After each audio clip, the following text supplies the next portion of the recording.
We're going to go through the fieldwork experience and hopefully explain the process so that you understand and have your questions answered. So this is fieldwork experience for 519. The first page are the professional expectations that should be similar to what you've seen before. Please make sure that you take the time to read those.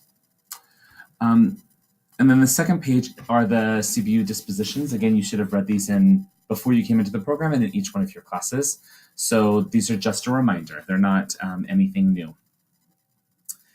This is the fieldwork for 519. You're splitting your time between two schools, one middle school and one high school. It's preferable that you do all 10 hours at the middle school in the same classroom and that you do all 10 hours at the high school in the same classroom. So you should have a total of 2 teachers, one middle school teacher, one high school teacher.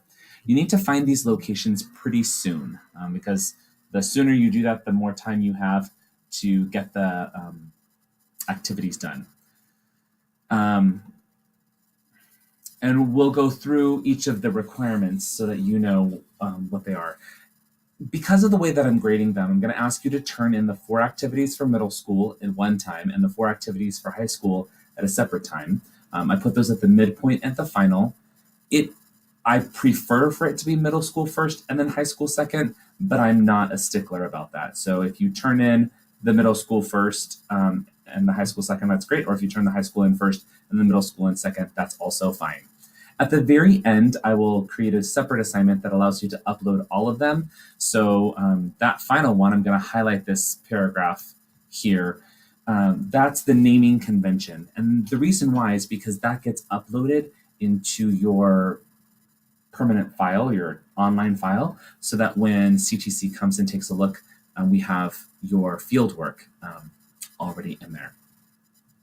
And then obviously lunchtime doesn't count as an hour, so plan the time accordingly, find out when they're going to be teaching and be sure that you're there and make sure that they sign the visitation log when you observe. So those are the basics of fieldwork, and now we're going to go into each one of them individually.